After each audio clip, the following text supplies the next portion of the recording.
Good afternoon.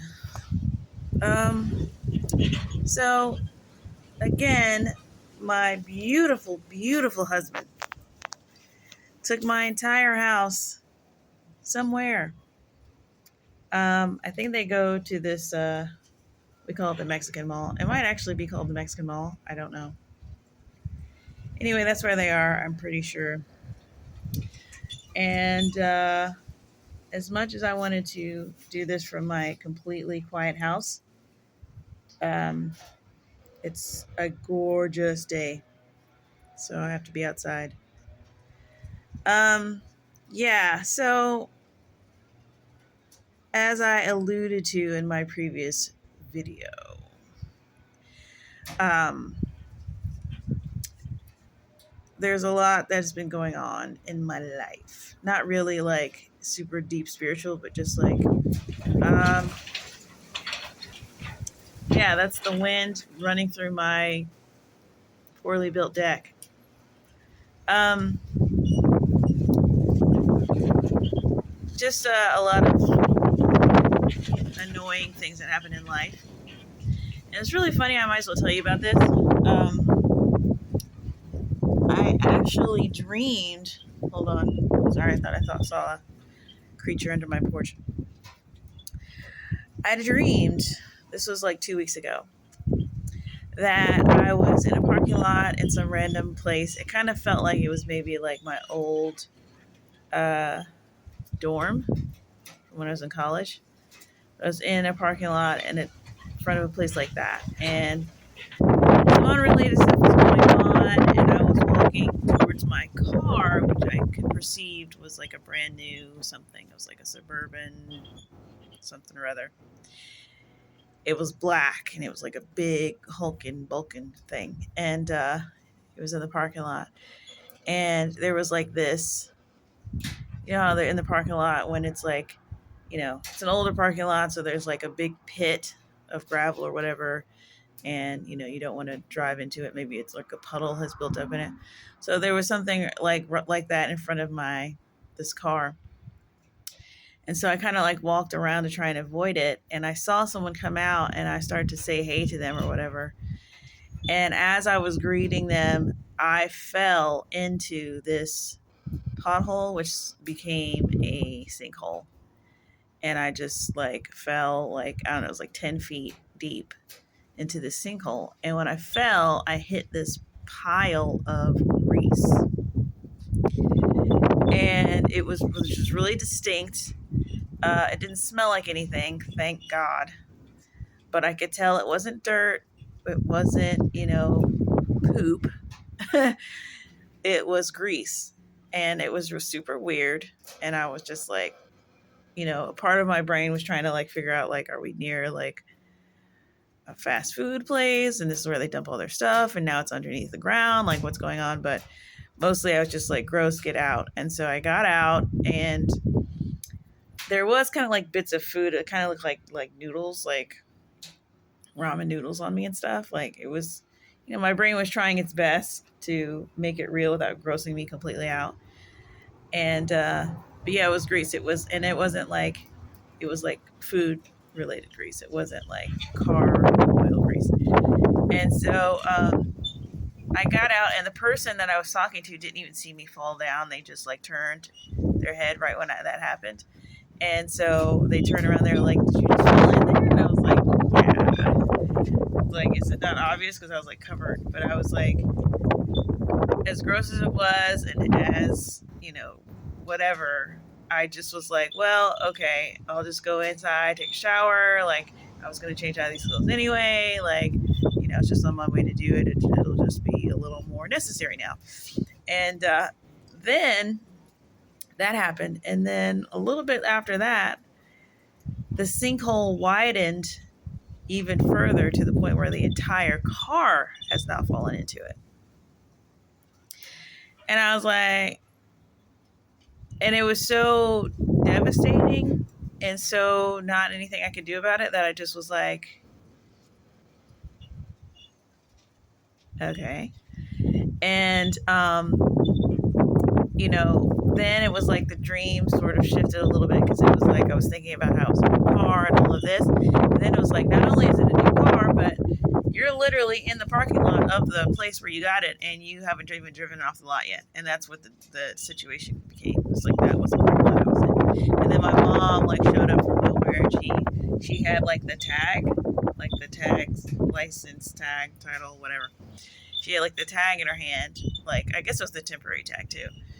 Temporary tag too. And she was just like, did that just happen? I was like, yeah. She was like, well, you shouldn't have to be liable for it, and they should be able to do such and such. Like, and I was going, yeah. I mean, it's not even off the lot yet. And, we were just kind of reasoning it out how it shouldn't be that big of a deal. And so when I woke up from that dream, it took me a little while to figure out like I had dreamed and it was just really vivid, and I don't know, all my dreams are pretty vivid, but it just stayed so long on that particular thing. Most of my dreams, like, they are vivid, but they're just like meandering, and I'm going into this room, and then it's that, and then it's this, and then it's that, and then it's this person, and why is he here? It never stays on one thing for a long time, and I just felt like it was trying to tell me something. And I felt like what it was trying to tell me was that something was going to happen to me that was going to be like crappy, but fixable. Like, crappy, but immediately fixable. Because that was kind of the gist of both of those things that happened, where I fell into the sinkhole and then my whole car fell into the sinkhole.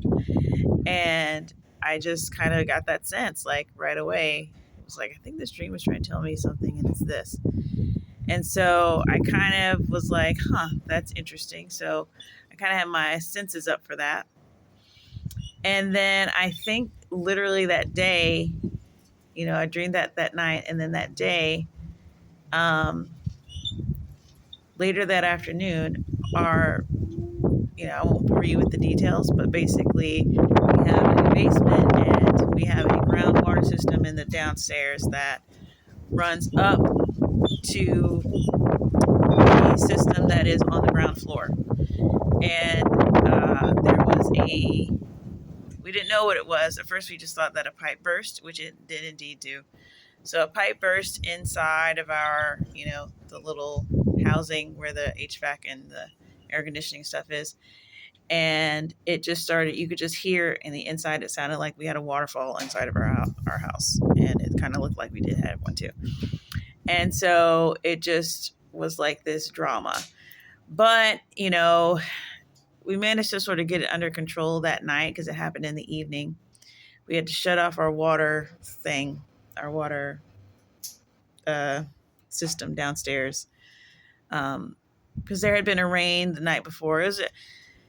It's a drama. Don't get a house with a basement in Texas. So that happened, and then that night, because I could tell like my husband was a little bit stressed about it, and I was like, I had this dream, and I told him the whole dream, and I was like, so this is probably the thing. And then the next day, it got even more complicated and dramatic.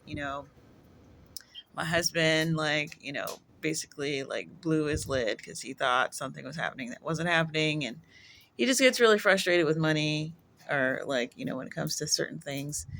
And he thinks he can fix everything. This is a pretty common problem I hear. I've seen many a sitcom about it.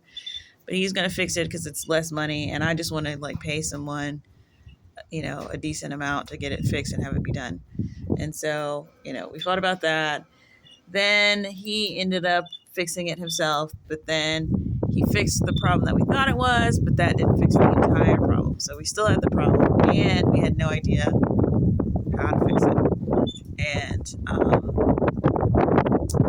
it was dramatic, and so we had to go another day without it being fixed. Well, then finally the day after that, we were able to get someone who actually had worked on the house before we had even bought the house. Like, he recognized the house when he came in, which was like a complete total miracle. And a combination of them, and then this other company that we worked with, that had worked with us previously, was able to get it done in, that night. But it was really interesting because um, the guys that came that had worked on the house previously, they were like snaking the drain or whatever, trying to figure out like what was going on with it. And he was like, yeah, it's clogged. You got a clog. And so he was like, it's overflowing in here, blah blah blah, you know plumber language. And we were like, oh my gosh. And he was like, I'm trying to get most of it out, but I really need like a bigger thing. He was like, um, I'm just pulling out like a lot of grease. It's just a lot of grease. And he was like, I was like, what? And so through that, we figured out that our plumbing, almost all of our plumbing is tied together, including the kitchen. So like if the kitchen is clogged, if the kitchen drain is clogged, it's not going to just clog the kitchen pipes. It's going to clog up our entire house. So that's fun. But like, I didn't even realize when he said it about the grease, like at that time, I was like, oh my gosh, that's what I dreamed. That I fell in a big, huge, like glop of overgrown grease. So anyway, so that happened. And that cost us, a pretty penny, but we, were able to deal with it. Thank goodness. Thank God. Thank you, Jesus. But then like right after that, that whole situation, like while we were going through it, because like we had to like get our house aired out, and it was like fans going for days and days, and just to make sure that no mold was going to grow through our return air system, blah blah blah. Okay, right in the middle of that, my husband decides to buy a puppy.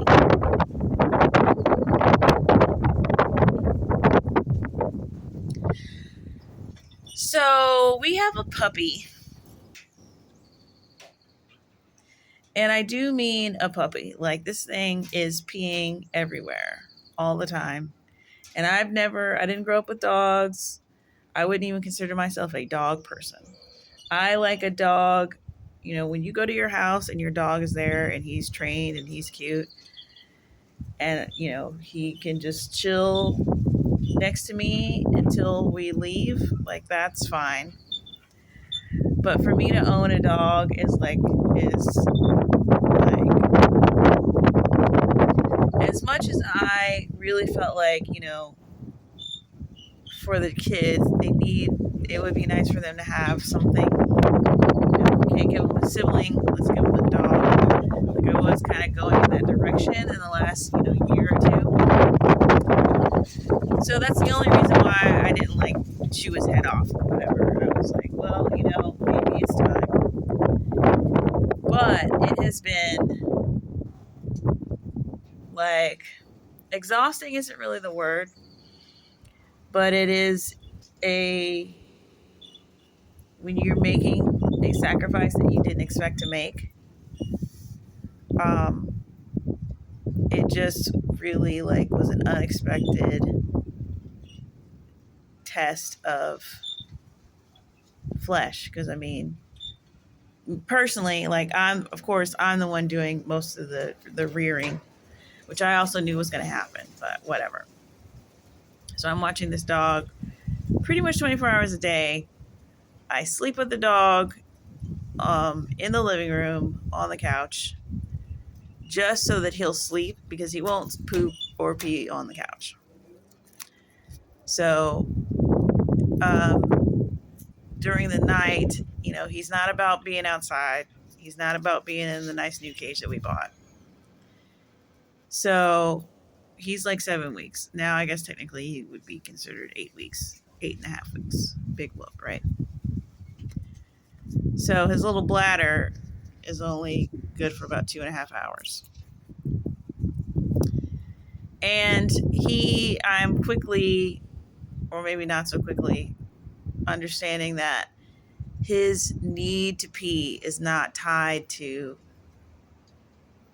any sort of biological.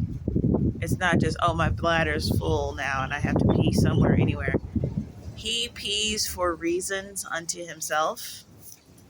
So that makes it even harder to train the dog, because how do I tell the dog, I need you to pee outside because our stuff is inside and I don't want it peed on. He doesn't understand that because his thing is to pee on things. Because when he pees on things, then he can smell it later, which will then remind him to pee on that thing again. So it's just been hard and rough. But through that, I'm going to segue into my first point here. I'm really starting to understand, like, I'm pretty sure that the way that we relate to God is like very close to this whole dog situation, because I remember like the second or third night where first we didn't know what to do with him. My husband is like, I don't know, he's been abused. So he just thinks everything abusive is like discipline and good. So I don't know. Maybe it is really discipline and just looks to me like abuse. I can't tell. But his big idea is just to abuse the dog until it does what we want. And if it wasn't a puppy, then maybe I would just like let him do that. But no. So the first couple nights, we were trying to like leave him in his own area, in his own cage or whatever. That wasn't really working. He was waking us up a lot, but he was waking us up anyways. And one of these nights, and then I didn't know anything about dogs. I had to Google everything that I know, which is literally like 2 paragraphs worth of stuff.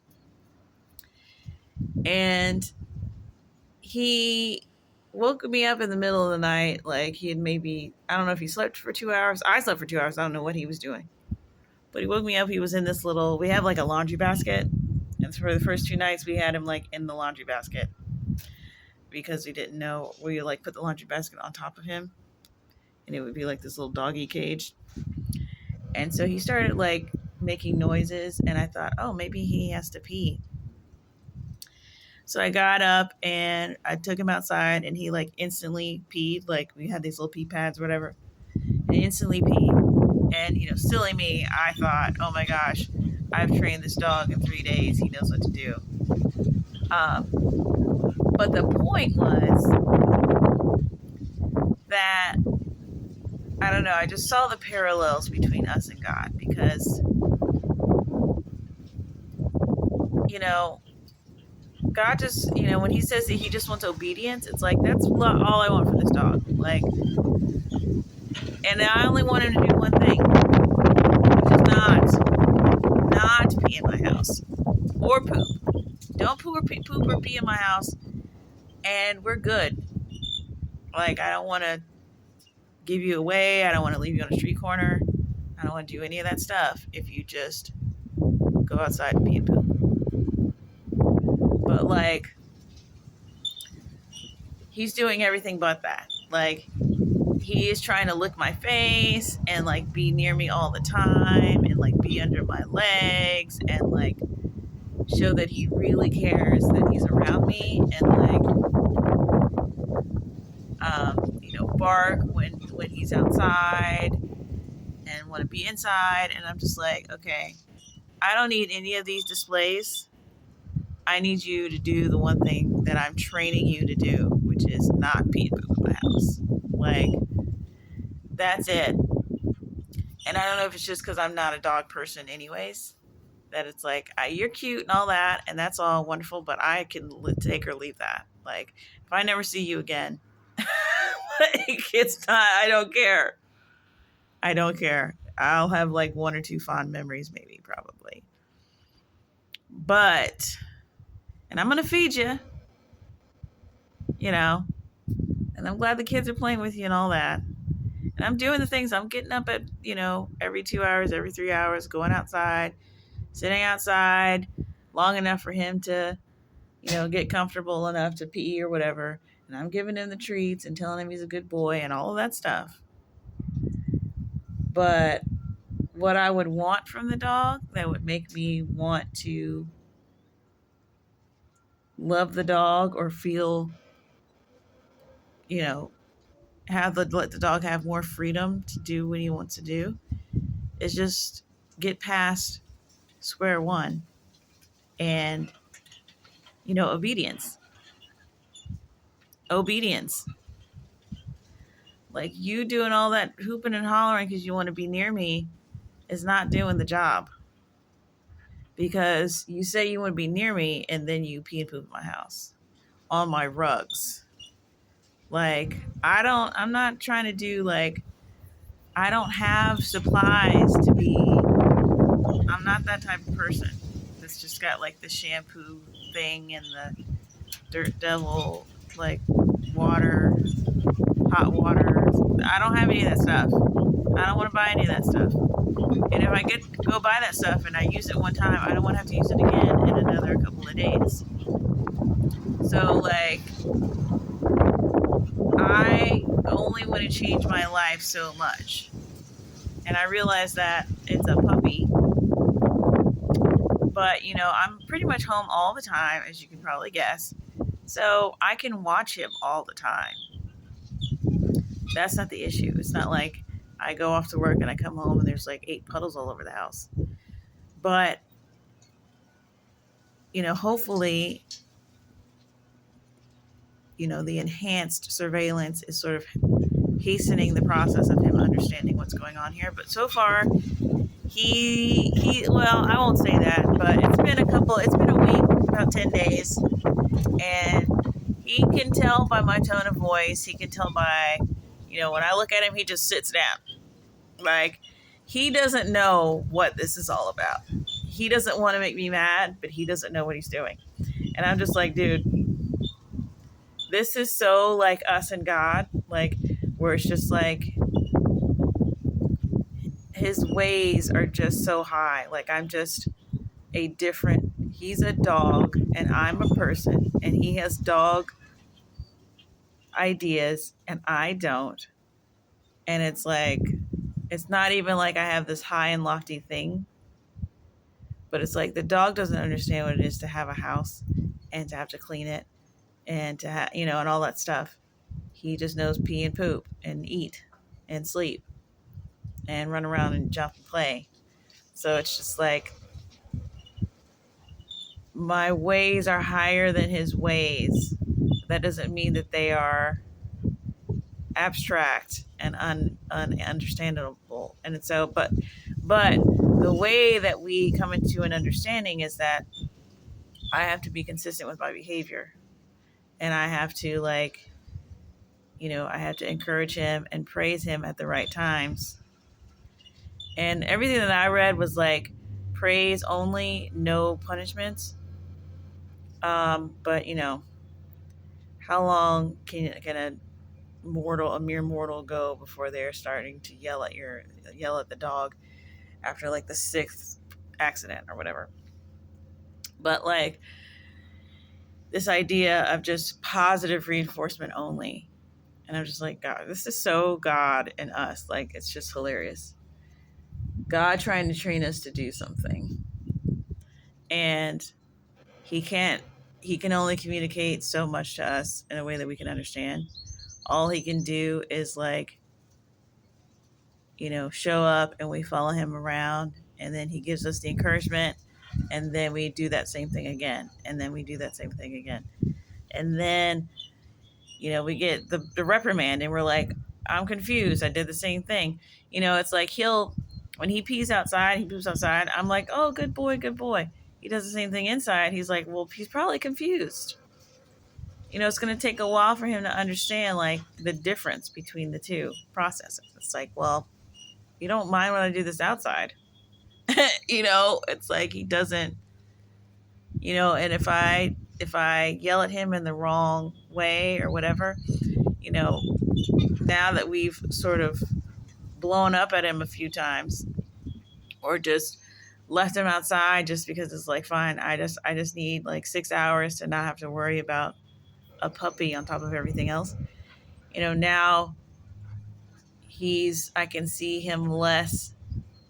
He doesn't like outside as much as he did. He never really did. But now it's like, you can see it as like, is it punishment now, or is this like me going outside? So it's just like you sacrifice something when you veer from the plan of positive reinforcement, because the whole point is to get him to understand. It's not so much like negative reinforcement is terrible under all circumstances. It's just like, if you're trying to get something to understand you and communicate with you, like positive reinforcement, and it works way better. Like, the dog's basically like scared of my husband, and he'll do things because he's scared, but he'll do things for me just because he likes me, and he likes me because I've taken care of him, not because I like him. Like, I'm not mean to him or whatever, and I'll be like, "Oh, you're such a cute doggy," blah blah blah. But I mean, he's just a pain, and it really was like a death of my flesh when it first got here. Which I was like, well, maybe I need that. Whatever. We'll just lose some sleep, and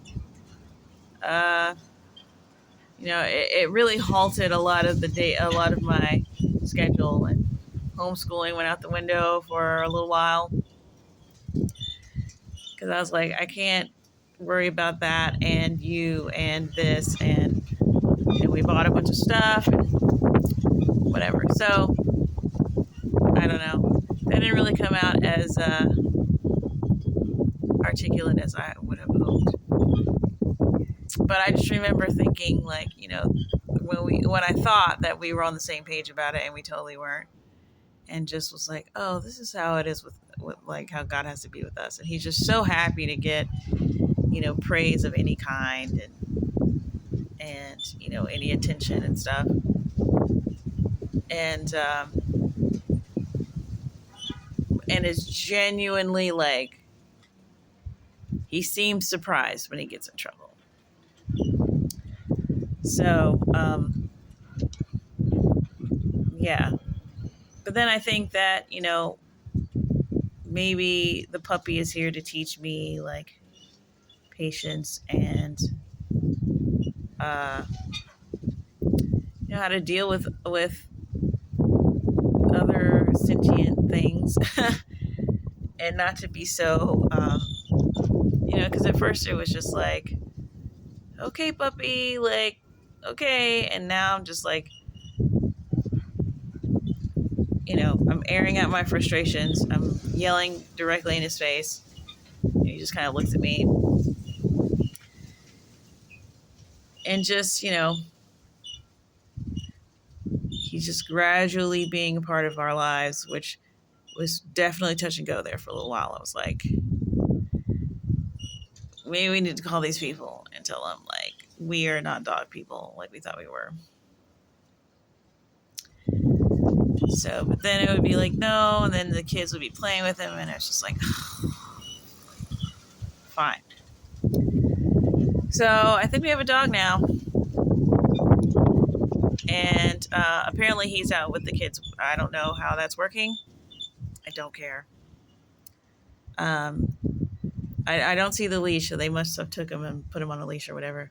He's super cute, so they're probably going to just get a bunch of people coming up and petting him and stuff. Yeah.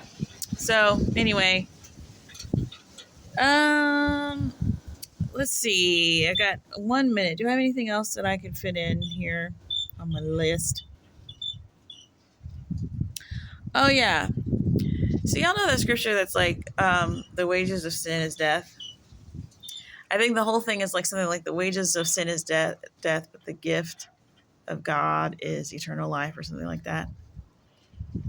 But you know what? It dawned on me that wages of sin is death phrase is basically like the biblical equivalent of like play stupid games, win stupid prizes. Like, have you ever heard anybody say that? That's basically what it's telling you. It's like you played a stupid game and you won a stupid prize. Or it's like you worked at a stupid place to work and you won a stupid promotion. Like, it's that kind of thing. The wages of sin is death. And I think we just get a little twisted around that because we're just like, wages, what does that mean? And is there wages of life? And it's like, no, there's not. There's the gift of eternal life, or working for sin, which is the play stupid games, win stupid prizes thing. I don't know. That just helped me. I see that everywhere now that I notice that. All right, I'm going to leave that there. I think I'm going to do one more, and then I'm going to call it a day. Bye.